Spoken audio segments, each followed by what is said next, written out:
going on, everybody? Welcome back to my channel. If this is your first time here, my name is Watkins, and I'm a real estate agent in Texas, and I service Houston and surrounding areas. So lately, I've been getting a lot of questions from both buyers and sellers about the market. Okay, people are asking me, is it a good time to buy? Is it a good time to sell? What is the market like? Should I wait? They're asking, should I hold on to my property? They're asking me all sorts of questions. So I figured I might as well make a YouTube video so I can kind of explain what's going on right now in the Houston real estate market. Yes, I'm sporting my new hat. My wife just got me for the summertime. What y'all think? Yay or nay? That's cool. Anyways, so today we're going to be talking about the state of the market right now as it is in Houston, Texas and surrounding areas. Okay, if you guys have any questions or concerns, throw them down in the comments, shoot me an email or a text message. I have all of my contact information in the link below. Alex Watkins, I will get you guys all taken care of. So let's go ahead and jump into the video and I'll explain to you the state of the market, the seller side and the buyer side, and my advice and or opinion about everything moving forward. So just to start off, guys, we are still in a strong seller's market here in Houston. I'm pretty sure everywhere right now it's crazy, but I can only speak for what we're doing right now in the Houston market. And where we're at right now, we're looking at jacked up prices. We're looking at low inventory, record low inventory at that. We're still seeing record low interest rates, and we're seeing multiple offers, homes flying off the market at a very aggressive pace. So we're going to go ahead and start off just with the market data, and I'm going to kind of show you some visuals in just a second so you can kind of see exactly what the market looks like as far as the numbers go. Okay, so we're going to go ahead and go over the numbers, and we're going to look at the numbers for May. So we're going to look at May 2020 versus May 2021, and the numbers, guys, are very crazy. Okay, so I'm going to show you a visual. The biggest thing that popped out to me with these numbers is going to be from total property sales. Okay, so looking at the chart, it shows the total property sales are up by 55%. So in May of 2020, there were 7,781 home sales versus May of this year, which were 12,100 home sales. Okay, that's total property sales in the marketplace. All right, as far as active listings go, everything dropped by about 40.6%. So last year in 2020, there were 38,000 homes that hit the market at one point, and this year we're up to 22,000 homes. So I mean, that's a drop of about 16,000 homes. Okay, so that's a huge difference, and that's why we're seeing these record low inventory shortages, because fewer people are putting their homes in the market as compared to last year. Okay, so another number that kind of just really stood out to me was the median sales price as well. So we're up 21% for the median sales price. Okay, so last year the median sales price was $249,000. This year it jumped all the way up to $304,000. So everything you can see is kind of just creeping up there slowly but surely. Okay, the market is just getting more and more aggressive at this point. So a lot of people want to know, what does this mean for sellers? What does this mean for buyers? So I want to kind of try to break down both perspectives to kind of let you know what it can mean for both sides. Unfortunately for buyers, that means that this market is going to remain competitive and prices are likely to start shooting up. So if you're in the market right now, you're going to want to make sure that you talk to your agent and you have to see homes the day they hit the market, because at this point they're going so fast that if you wait a day, if you wait 2 days, even if you wait too many hours in a day, the home's going to be gone. So right now for buyers, that means that you need to basically get ready. You need to have all your stuff ready. There's no more playing games. And right now we're seeing the most serious buyers out of any market that we've ever seen in our history. Because inventory is so low, because the market is so competitive, people are having to get their pre-approvals and start seeing homes the same day, start scheduling these tours, and just start putting in massive offers on many homes. And in that case, because the market is so aggressive, buyers are having to put in offers for 8 to 10 homes at a time. Okay, I've seen plenty of situations where buyers are putting 10, 12, 14 offers throughout their time trying to buy their house, because that's how competitive it is. So for buyers, with interest rates at all-time lows, it's going to keep these buyers in the market, because we might not ever see these numbers ever again, right? Historically low means we've never seen it, okay? It's probably never going to happen again. So that's going to keep people in the market to buy right now, regardless of what's going on. Everyone wants to get their shot at saving some money down the road, or being able to afford more house for less of a monthly mortgage and less money on the back end anyways through interest. So that's keeping the market busy right now, the low interest rates. And it's been that way since COVID hit and they started regulating the interest rates. So it's keeping the buyers in the market right now. Another thing that people are not talking about as well is the after effects, right?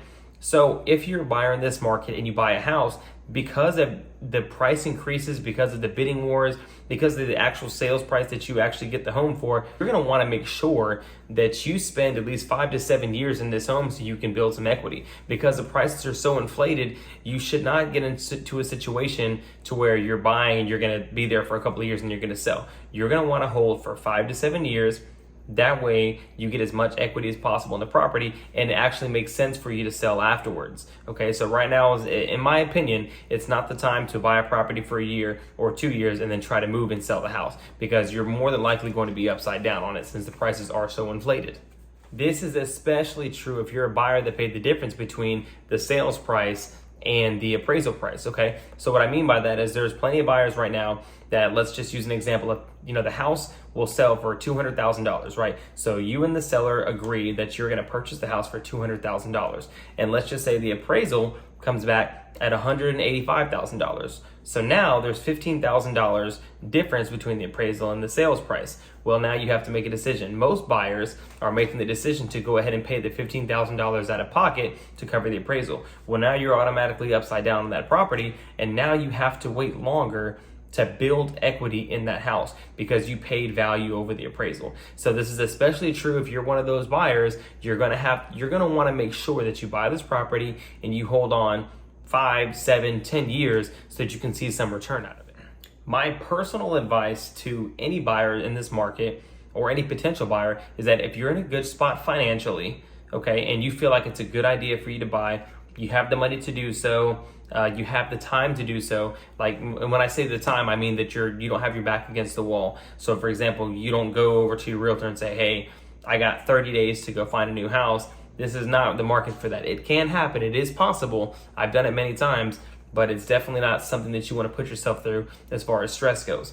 But again, my advice is, if it makes sense for you to stop renting or to move out of your family's house or brother, sister, mother, whatever it is, if it makes sense for you and you have the money to do so, then go ahead and do it. Just make sure that you have plans to stay in that home for a while.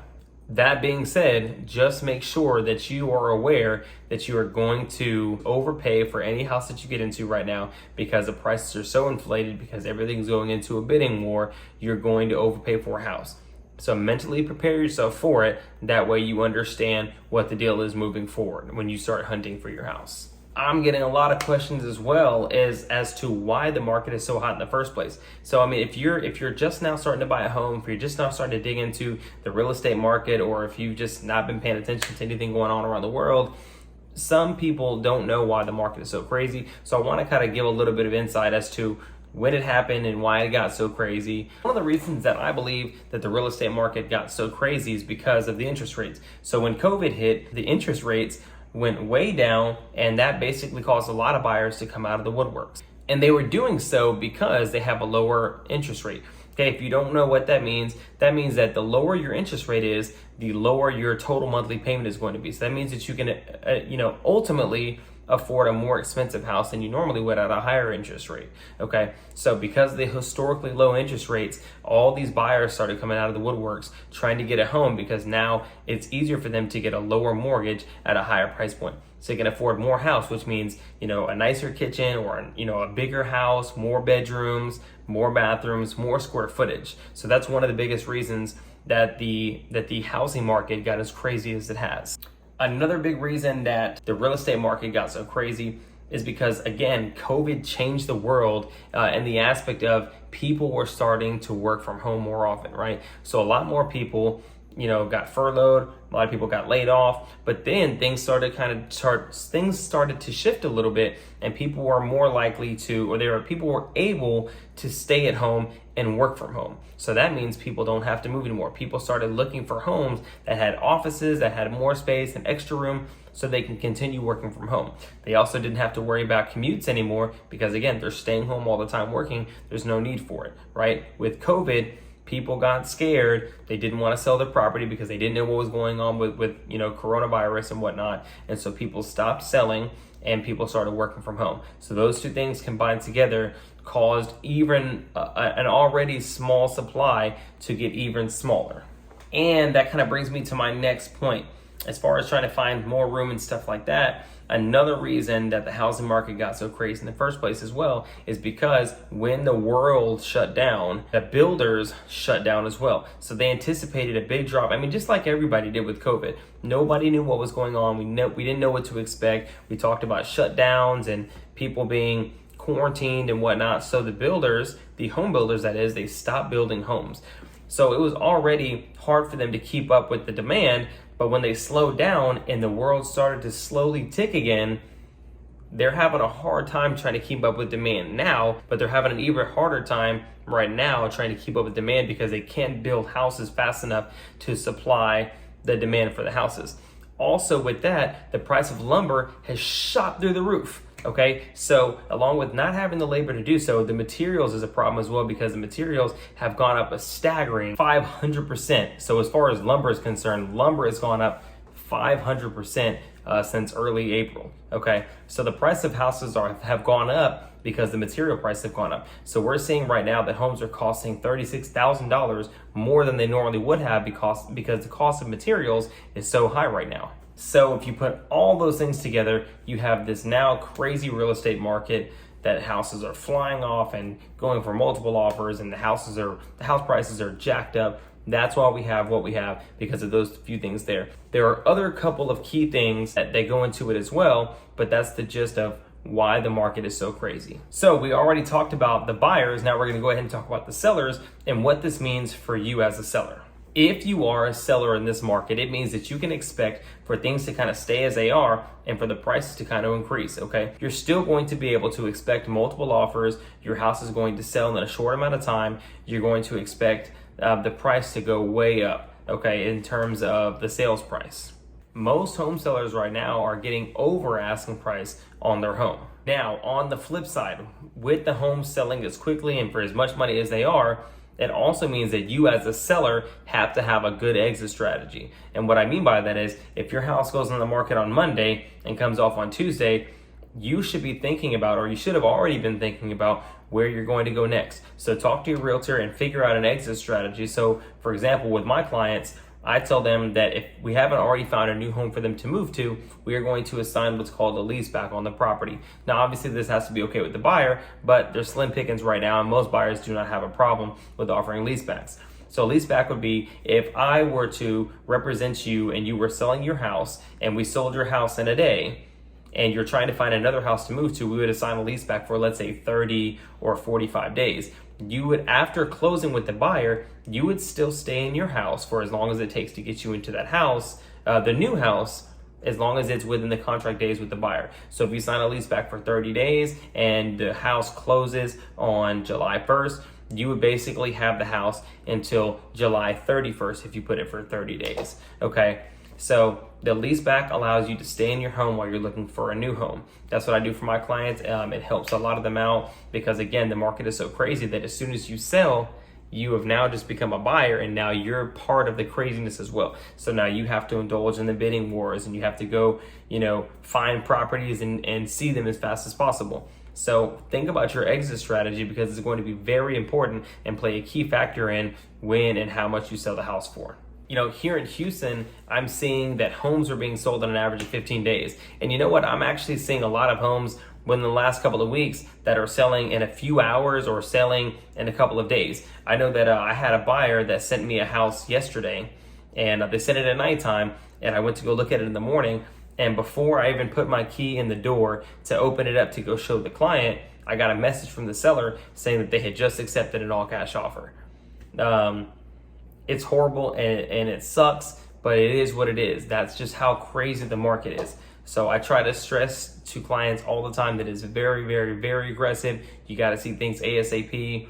So again, if you're a seller and you sell your house, you have to know that you're about to be a part of that craziness and you have to have a good strategy. So you really should start looking as soon as you put your house up on the market, start looking for another home. Now, obviously that sale is going to be dependent upon the sale of your house most of the time, unless you have, or your financials are in order and you're able to buy the house without selling the old one, then that's fine. But for most cases, make sure you have that exit strategy all planned out because it's going to be very, very important. So I always like to give my advice in these videos, when I'm talking to buyers and or sellers. So I already spoke about the buyers. My advice to you if you're a seller, okay? I'm not gonna tell you just to sell because the market's crazy and you should sell because you're gonna get all this money.